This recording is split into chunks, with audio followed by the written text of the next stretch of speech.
The discomfort is the only enemy. Have you ever experienced an emotion that made you feel like you had to do something immediately? Like maybe you received a text message that made you angry, so you responded before you had time to think. I personally am one of those people that like to bulldoze over my emotions with further action so I can get onto new emotions, which isn't always the best thing to do. In Victoria's case specifically, a painful revelation will make her feel as if she's losing control of herself, so that's why she reaches for the amulet before considering what using it will cost her mentor, Akeen. As long as you promise me, you'll use it on Akeen. In this moment, Victoria Gray is overwhelmed. Victoria's a teenage girl raised in Maple Valley, in a society where powerful emotions are treated as dangerous. She spent her entire life believing she was born without emotion, making her the temple's ideal future leader. But in this scene, that identity is beginning to collapse. Akeen, one of the people attempting to protect Victoria and tell her the truth, has just revealed how Victoria's actions are affecting the rest of the temple and the people she cares about. The revelation changes everything Victoria believes about herself, her deceased sister, and the temple that raised her.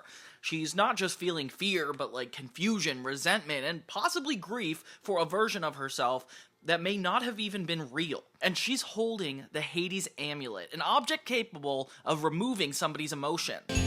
Capable of erasing negative memories. Cool, right? Victoria wants one thing: the feeling to stop. From Victoria's perspective, using this amulet makes sense. She spent her entire life being taught that emotion creates danger, being an advocate for not feeling. If an emotion feels powerful enough to control you, then maybe removing it seems to be the safest decision. But Victoria doesn't remove the problem. She removes Akeen's emotions. She uses the amulet, and in doing so, creates an entirely new crisis. I don't want this stupid amulet anymore. I want to help the people. That's fair. Akeen? Why don't we pause the story right here, before Victoria makes the choice, and talk about the distress tolerance strategy that could change what happened next. Maybe you feel rejected and decided to end a relationship before asking what actually happened. Maybe you became overwhelmed during an argument and said something you regretted like literally 5 minutes later. Our situations may be smaller than what Victoria's going through, but that is the whole point. And we don't get a magical amulet that removes emotions. The emotional pattern could be surprisingly similar to real life. Something happens, your emotion rises, your body prepares to react, and your mind tells you you need the relief immediately. You have to feel normal again. And the first action that promises relief is not always the action that helps. Today, let's learn a distress tolerance strategy called REST, R-E-S-T. By the end of this lesson, you'll understand what REST means, when you might need it, and how Victoria Gray could have used it, and how you could practice it during a manageable situation in your own life. Inspired by the book, The Dialectical Behavior Therapy Skills Workbook. This lesson is based primarily on the distress tolerance section of Matthew McKay, Jeffrey C. Wood, and Jeffrey Brantley's book, and this workbook actually presents practical exercises for learning mindfulness, distress tolerance, emotional regulation, and interpersonal effectiveness.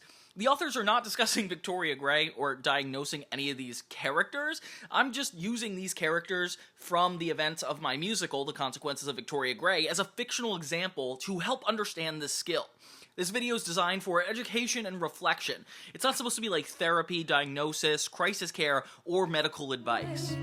Life's concerning fate keeps on turning days that our hope is gone.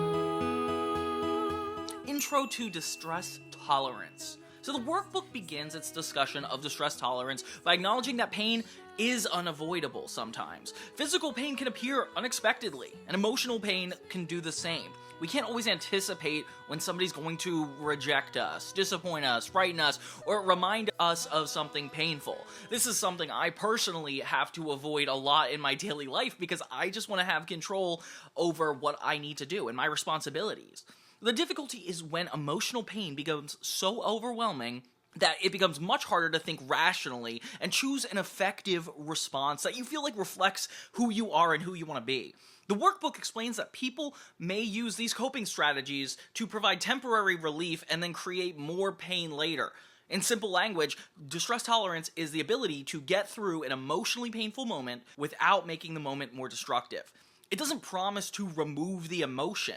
It doesn't guarantee the problem's going to disappear. It just gives us enough space to choose what's going to happen next.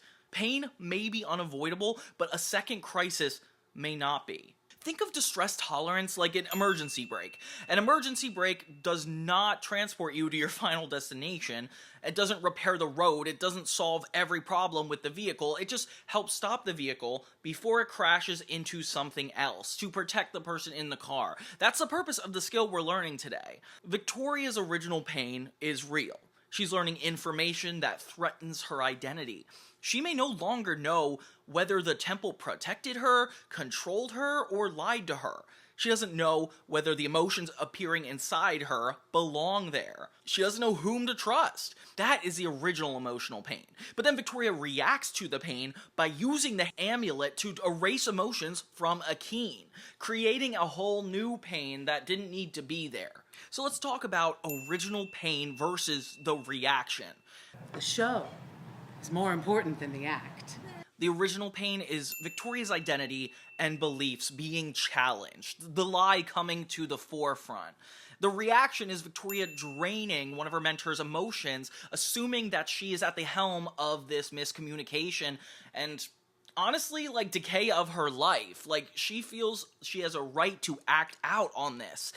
And as a result, there's additional suffering. Akeen is harmed. She loses her emotion. Their trust is damaged, and Victoria becomes even more isolated than she was when she was being lied to. Victoria has to face guilt and further consequences. And yeah, the amulet gives Victoria the feeling of control, maybe like a brief sense of it, but it doesn't answer her question. It doesn't make the truth disappear. And it doesn't teach her how to survive fear, resentment, grief, or confusion. Instead, she turns one painful situation into two painful situations. At least be mad, upset, okay? Anything. This workbook describes the pattern as pain becoming prolonged into greater suffering through ineffective coping. It also explains that distress tolerance skills can help endure pain in a healthier way before it produces more damage. Now let's break down Victoria's emotional chain in the moment and slow the scene down. So first we have the prompting event. Victoria realizing she is being lied to and challenges her understanding of herself, her past, and the temple. Then we have her interpretation, which Victoria is looking at the situation as proof that she has been deceived, and that maybe this is a go-ahead to fight back. She may also believe that her growing emotions means she's losing control. Use the amulet with your feelings, not to stop them. You know, you still have control over your actions. Well, sometimes people don't have control. Then we have the actual emotion she's feeling. Victoria experiences fear, confusion, resentment, and grief. The physical response is her body becoming tense. Her breathing changes, her grip on the amulet tightens, and her attention narrows. The impulse is Victoria wants to regain control and stop Akeen from confronting her and or taking on any more pain. That's when the action comes in. She activates the Hades Amulet and completely takes away Akeen's emotions. The consequence is everything afterward. Akeen is harmed and understands life's greatest power. Emotions are taken away from her without her choice. Victoria damages an important relationship, and Victoria still hasn't even addressed the original truth. Notice that emotion isn't the only part of this chain. Fear does not automatically activate the amulet. Resentment does not physically force Victoria's hands. There are several moments between the prompting event and the final action. Those moments are where a skill can enter. Don't you think we don't want to feel? We all avoid it every hour of every day. And the less we feel, the stronger we feel. Let's take another moment. What was Victoria trying to accomplish? Before we judge her, we should ask what she was trying to do. Victoria's likely trying to escape the emotional pain, the really heavy feelings that she's been experiencing, when otherwise she hasn't grown up used to experiencing emotions at all. She's attempting to regain control. Even though it wasn't positive, it's almost like she didn't want to lose the lies and everything that she was going through before. She wanted to have an explainable reason for why she's so hurt and can continue to be hurt. Something I feel like we can all be guilty of doing sometimes. I would even say that she wanted to prevent Akeen from exposing more information that she felt unprepared to hear. None of this makes draining Akeen's emotions acceptable. Understanding the purpose of Victoria's behavior is not the same thing as excusing it. But if we want to replace an ineffective behavior, we do need to understand what the behavior was attempting to do originally. So simply telling Victoria to calm down wouldn't address her actual need. Victoria needs to know, how can I survive this without feeling like my identity is being surrendered or hurting the person that's right in front of me? That's where rest can help. R-E-S-T. Conceal, don't feel, that's all they ask of me. Now I wonder, do they deserve it? So first we have R. Relax. The first step is to relax. In the workbook, relaxing begins with stopping what you're doing, pause, freeze, take a breath, and step away for a moment. It's the safe thing to do. The goal is not to become completely peaceful, like the odds of that are not high. The goal is to interpret the automatic reaction and then create space between the impulse and the behavior. For Victoria, relaxing could begin with one physical action, like loosening her grip on the amulet. Maybe even take a step away from Akeen. She might even place the amulet on the floor. She might say, I can't make this decision while I feel like this. That is her reacting. Victoria doesn't need to stop feeling afraid. She only needs to prevent fear from activating the amulet and her bad decision. In everyday life, relaxing might just mean put down your phone before responding to a message, like leave a room for 5 minutes, take several slower breaths, or simply just say, I need a moment before I answer. These are things that create a world of difference between how strong the impulse to make a bad decision is. That's when we move on to evaluate. The second step does not require an extensive psychological analysis. It just recommends briefly observing what is happening physically, emotionally, mentally, and all in the surrounding situation. Like, how do I feel right now? What's happening? Is anybody in immediate danger? Victoria could separate the facts from her assumption. Like, for example, her facts.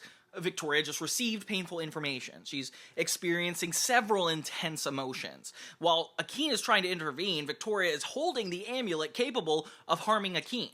She doesn't need to make a permanent decision immediately.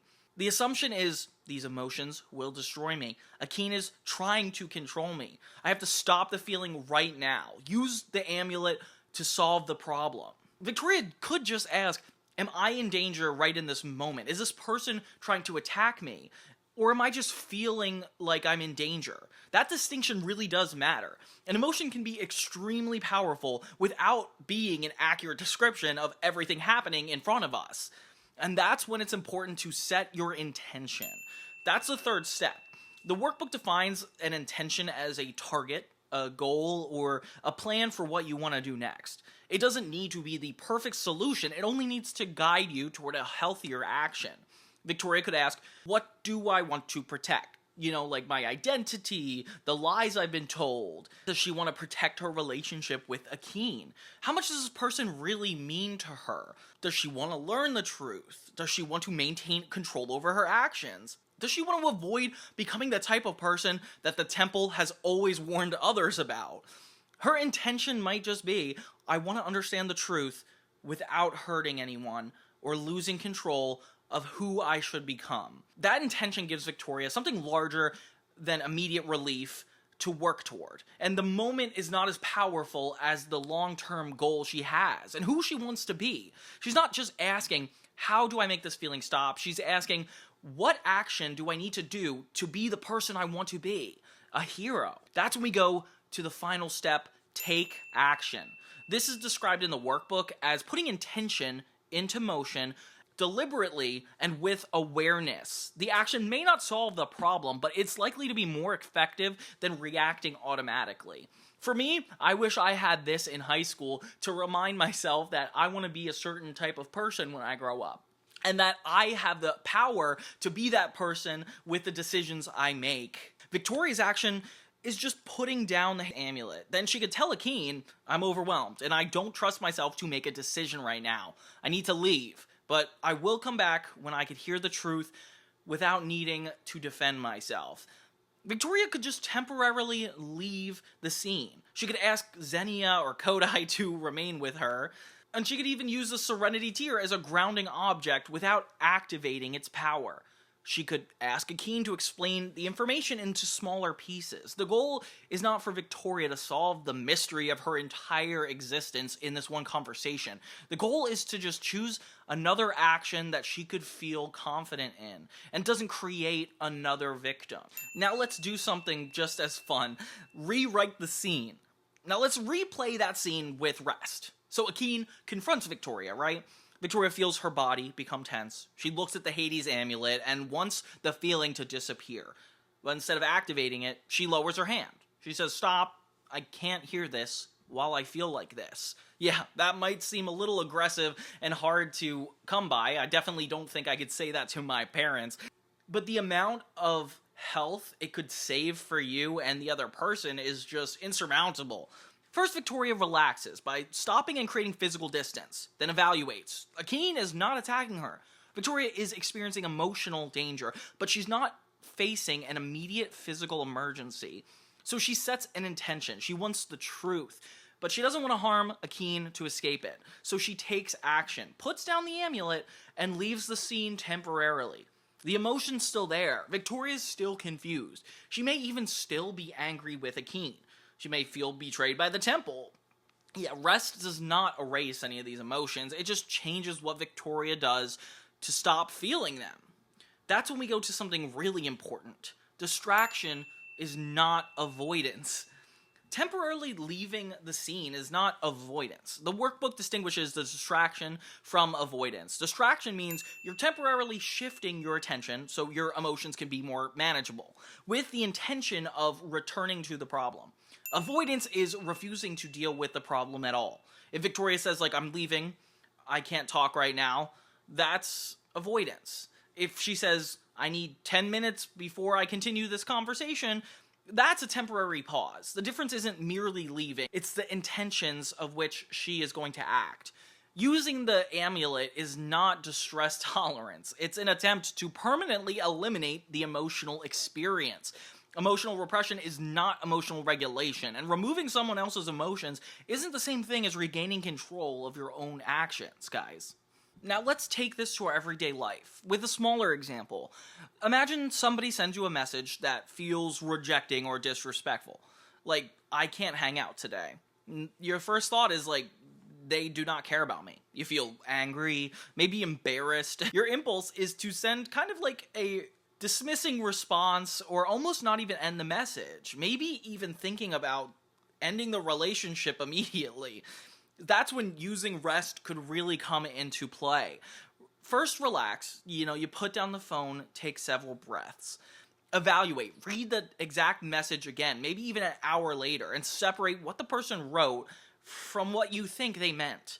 Then set an intention. Maybe your goal is to protect your self-respect, while also learning what happened, what that person is going through, like what is going on their end of things. Then take action. Wait before responding. Waiting is just as much an action as anything else. Tell yourself, I'm upset and I want to respond carefully. Can we talk about this later? Rest doesn't guarantee the other person is going to respond well. In fact, most of the times, that's what we avoid so we don't have to feel what ends up happening. It doesn't guarantee the relationship's going to continue. It just helps you choose a response that matches your values instead of your first emotional impulse. Something that is really important to your sense of self as opposed to keeping any type of relationship. The workbook includes a reflective exercise that asks readers to reconsider a situation in which they felt overwhelmed, and imagine how rest could have changed the response. For this version, you could choose a recent situation that caused a manageable amount of distress. You don't need to choose the most painful experience of your life. Just pause this video and answer. What happened? What did I feel? What did I assume? What did I want to do? And what did I actually do? Maybe what happened afterward? How could I have relaxed? What facts might I have noticed if I evaluated the situation way after the fact? What intention could I have chosen instead? And what action might have protected me or the other person after the fact? A lot of really powerful strength lies within you and how you can separate from the scene. Consequence we all endure isn't not part of our lore. I'll never know what I should have done, blind by the darkest sunfall. So today we learned about distress tolerance. It's not about eliminating pain or not feeling bad emotions. It's just about getting through them without automatically creating more. Rest gives us 4 steps that we could take every time we feel overwhelmed. Something that brings us back to controlling our narrative, more than just controlling the room or situation, something that we might unconsciously want to do. Relax, evaluate, set an intention, and take action. In the original scene, Victoria attempts to regain control and inevitably erases Akeen's emotions. A more skillful response would have been to put down the amulet, create distance, and return to where she could face the truth without Akeen needing to be a part of the equation. The emotion would not immediately disappear, sure, but Victoria would gain something more important, a moment of choice. Victoria was taught that emotions take away her power, but emotions do not make every decision for us. Fear can appear without forcing us to run. Anger can be here without forcing us to attack. Grief can appear without forcing us to surrender. And a skill doesn't erase the emotion, it just helps us decide what the emotion will become. Victoria's greatest power may not be her ability to destroy, conceal, or remove whatever she feels. It might just be her ability to pause, use the emotion and action, and become a hero. I created this musical because I am somebody who is highly sensitive and experience emotions on a very extreme level, like either extremely happy or extremely sad. And sometimes when I grew up, I just thought that was just the waves of life, and my job was to react to it. And now I just look back and I wish I got to take control of the character I wanted to be and who I was in my own life. So this show is all about how I discovered my emotional availability, how I learned the power of choice, and that some things will give you the option to rewrite a narrative in negative ways. But in Victoria Gray, she can turn around these indecisions into choices, into tools, into things that allow her to be who she wants to be, as I am learning to be every day, and as you who clicked on this video might be wanting to do too.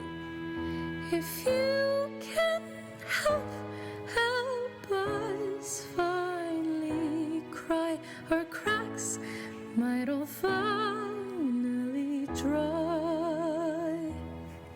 If you want to learn more about other mental health related things, make sure to like and subscribe, or even check out Victoria Gray. It's a really important musical to me, and I hope to keep continuing learning through this and teaching others through what I've learned. Thank you guys so much for watching. This is Authentic Stories. Have a great day.